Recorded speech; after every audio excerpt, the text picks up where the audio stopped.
Aujourd'hui, je vous emmène dans un monde magique et fabuleux, mais en dessin, et avec un dé. Alors, c'est parti. Il y a quelques semaines, à la Fnac, je suis tombée sur cette mallette Harry Potter remplie de matos de dessin. Je me suis dit que c'était l'occasion idéale de faire revenir un ancien concept de dessin que vous avez toujours adoré, dessiner au hasard. La mallette étant dans le thème Harry Potter, je me suis dit que ça serait sympa de faire une grille sur le thème des animaux fantastiques. Je me suis même acheté du joli papier style parchemin pour aller avec le concept. Et avant de faire le premier tirage, je vais quand même vérifier que le matos de la mallette fonctionne avec ce papier. Parce que vous l'aurez compris, je vais mettre en couleur mes dessins du jour avec cette mallette. À l'intérieur, il y a des crayons de couleur, des pastels à l'huile, des craies grasses, des feutres, de la peinture en tube et de la peinture en pastille. Ça fait 6 médiums différents, juste parfait pour ma grille. Par contre, le crayon de couleur émiette littéralement mon papier. Alors si le hasard me fait tomber dessus, il faudra malheureusement que j'utilise un autre papier. Premier tirage, je vais devoir travailler avec les pastilles de couleur. Pour l'instant, tout va bien, c'est surtout les crayons de couleur que je ne veux pas utiliser. L'animal fantastique désigné par le hasard est le sombral. Et pour terminer, je devrais dessiner dans le style de Tim Burton. Je suis presque déçue, le sombral et Tim Burton, c'est un trop bon match. J'avoue que tomber sur le sombral version Animal Crossing, ça m'aurait bien amusé. Mais du coup, petit cours pour les moldus. Le sombral, qu'est-ce que c'est ? C'est une créature très particulière, car seuls les gens qui ont vu la mort sont capables de les voir. Ce sont des animaux ailés, quelque part entre le cheval et le squelette. Leur apparence a beau être effrayante, ce ne sont pas des animaux dangereux, à moins qu'on ne se montre hostile envers eux. S'il existe une créature tirée de l'univers des animaux fantastiques qui devrait bien aller avec Tim Burton, ça serait clairement le sombral. Comme quoi, parfois le hasard fait bien les choses.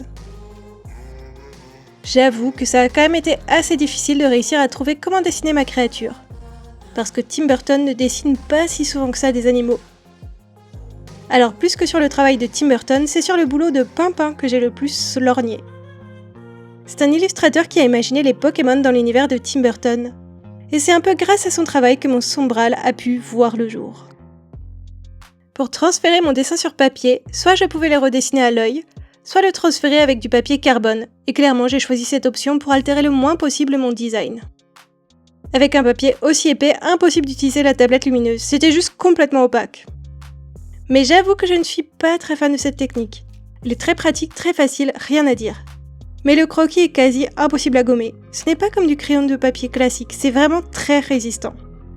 J'ai remarqué lors des swatchs que mon papier parchemin était super absorbant. Alors pour me laisser le temps de travailler mon aquarelle, j'ai commencé par humidifier la zone. Si votre papier est trop absorbant, la peinture va tout de suite sécher et ça sera super dur de réaliser vos dégradés ou de jolis aplats uniformes. Ça ne coûte pas grand chose de d'abord mouiller votre feuille et clairement ça peut beaucoup vous aider. C'est très efficace avec de l'aquarelle et de la gouache, mais je pense que ça peut aussi s'utiliser avec de l'acrylique. Il faudra que je teste ça la prochaine fois. D'ailleurs, je ne sais même pas avec quoi je travaille.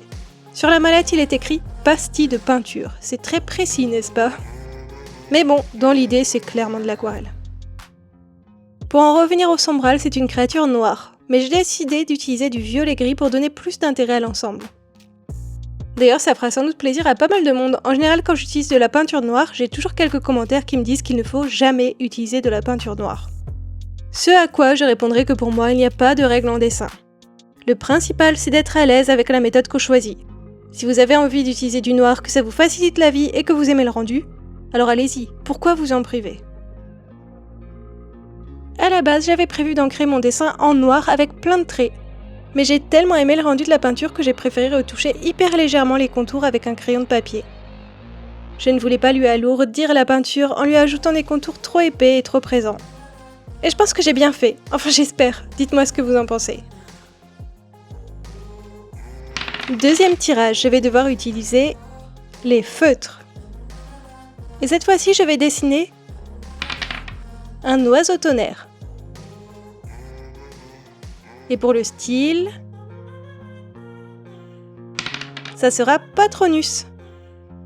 Bon, ça me fait deux choses à expliquer aux moldus, ce qu'est un oiseau tonnerre et un Patronus. Cet oiseau est gigantesque et il est capable de provoquer des tempêtes durant ses vols. Des nuages se forment autour de lui et des éclairs jaillissent de ses ailes. Mais il peut aussi émettre d'intenses lumières et ressentir l'approche de tous les dangers d'origine surnaturelle. En vrai, ça le rend hyper qualifié pour être un Patronus. Et justement, en parlant de ça, il s'agit d'un sortilège qui fait apparaître un esprit protecteur, qui peut servir de bouclier ou de messager. C'est une projection de force positive qui représente la personnalité profonde du lanceur de sorts, et il apparaît toujours sous la forme d'un animal. Les Patronus sont souvent représentés comme des silhouettes d'animaux lumineux qui déchirent le ciel nocturne. Et ça me va, c'est exactement ce que j'ai prévu de dessiner aujourd'hui. Sauf que les feutres à base d'eau ont tendance à pas mal abîmer le papier lorsqu'on essaye de faire des multicouches ou des dégradés. Et mon papier du jour est malheureusement très fragile. C'est pour ça que j'ai fait quelques tests de dégradé. Le dégradé réalisé directement avec le feutre a un peu râpé le papier. Mais si j'utilise les feutres comme je le ferais avec de la peinture, ça marche parfaitement. Et c'est logique, hein. Les feutres à base d'eau s'utilisent très bien avec de l'eau. Si vous les utilisez sur un papier assez résistant, vous pouvez les diluer directement avec de l'eau pour effacer vos traces de feutre. Par contre, il faut être assez rapide. Si vous laissez complètement sécher votre encre, ça sera difficile d'avoir un rendu parfait. Mais aujourd'hui, pour préserver mon papier, je vais utiliser la méthode triche. Mes feutres seront en fait des réservoirs d'encre que je vais appliquer à l'aide d'un pinceau. Comme tout à l'heure, j'ai commencé par humidifier mon papier avant d'y appliquer mon encre au pinceau. La méthode généralement utilisée est celle de colorier sur une palette avec nos feutres, puis de venir récupérer l'encre avec un pinceau. C'est ce que j'ai fait au début, jusqu'à ce que je me rende compte que c'était beaucoup plus facile de colorier directement les poils de mon pinceau. En plus, ça dilue beaucoup moins les pigments, le rendu est beaucoup plus saturé. Je ne crois pas que j'avais déjà pensé à faire ça, mais c'est ma nouvelle méthode préférée.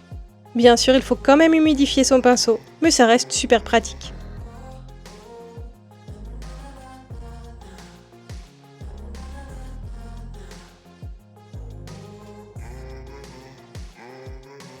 Avec du recul, je me dis que j'aurais quand même pu faire une deuxième couche de peinture.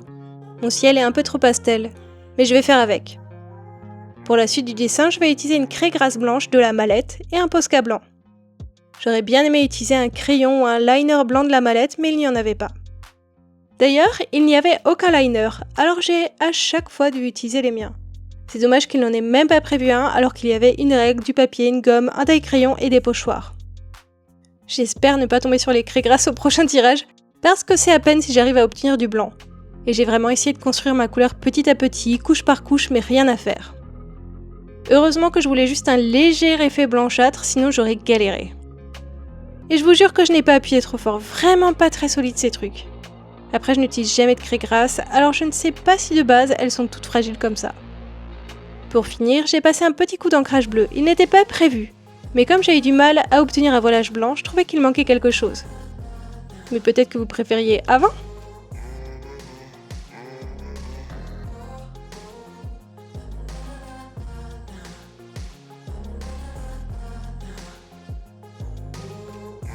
Troisième et dernier tirage de cette vidéo. Je suis tombée sur les crayons de couleur. Forcément, le médium que je ne voulais pas. Et cette fois, je vais dessiner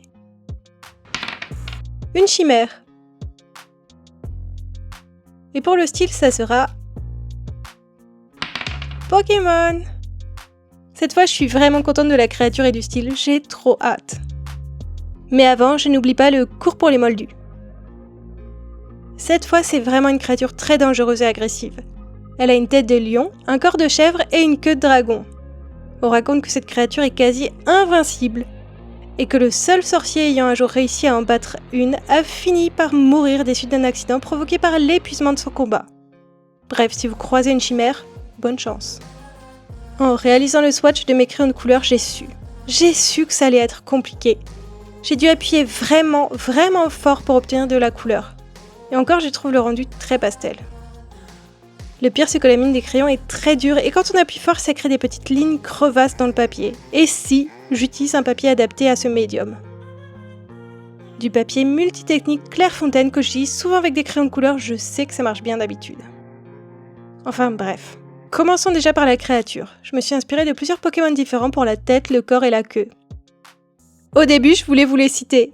Et en fait, je me suis dit que ça serait plus drôle de vous les faire deviner. Alors si vous avez des idées, écrivez-moi tout ça en commentaire. J'épinglerai le commentaire qui trouvera tous les Pokémon qui m'ont inspiré. Est-ce que vous avez déjà entendu l'adage qui dit qu'on peut faire une œuvre d'art avec n'importe quel matériel ? que ce n'est pas une question de qualité de matériel, mais de technique, d'effort et de travail. En général, je suis assez d'accord, je pense que c'est possible avec de la peinture bas de gamme par exemple. Par contre, pour les crayons de couleur, je ne suis pas d'accord. Sur ce swatch, on voit en haut les crayons de la mallette et en bas les crayons étudiants Faber-Castell Black Edition. Parfois, il y a des crayons tellement bas de gamme dans le commerce qu'il est impossible d'obtenir de jolies couleurs bien saturées. Qu'on n'arrive pas à faire de dégradés avec ou de multicouches. Les couleurs ne prennent pas les unes sur les autres et on a tellement de mal à obtenir des pigments qu'on finit presque par abîmer le papier à force d'appuyer. Et clairement, les crayons de la mallette ont tous ces défauts réunis, c'est nul! Vraiment! J'aime beaucoup mon design, alors ça me rendait triste de finir la vidéo sur ça. Je n'ai pas pu m'empêcher de refaire une deuxième fois mon dessin avec des crayons Faber-Castell. Déjà oui, j'ai plus de couleurs avec les Faber-Castell, alors je vais pouvoir faire de jolis ombrages. Mais même sans ça, la différence de pigmentation entre le dessin de gauche et celui de droite, c'est le jour et la nuit. Et je vous assure que j'ai exercé la même pression sur mes crayons à gauche et à droite. Autant j'ai trouvé que les pastilles de couleur étaient pas mal et les feutres basiques, autant les crayons de couleur et les craies grasses, je ne valide pas du tout. Si vous croisez cette mallette en magasin, sachez que la qualité n'est vraiment pas au rendez-vous. C'est presque plus un objet de déco. Vous me direz, oui, mais c'est pour les enfants, pas pour les artistes. Sauf que c'est quand même dommage d'offrir à des enfants des crayons sans pigmentation qu'il faut malmener pour obtenir un peu de couleur. Hormis ça, j'aime beaucoup les 3 dessins du jour. Les résultats des dessins au hasard sont toujours très intéressants. Je suis super curieuse de savoir quel est votre dessin préféré, hâte de lire vos commentaires. Et je vous dis à bientôt!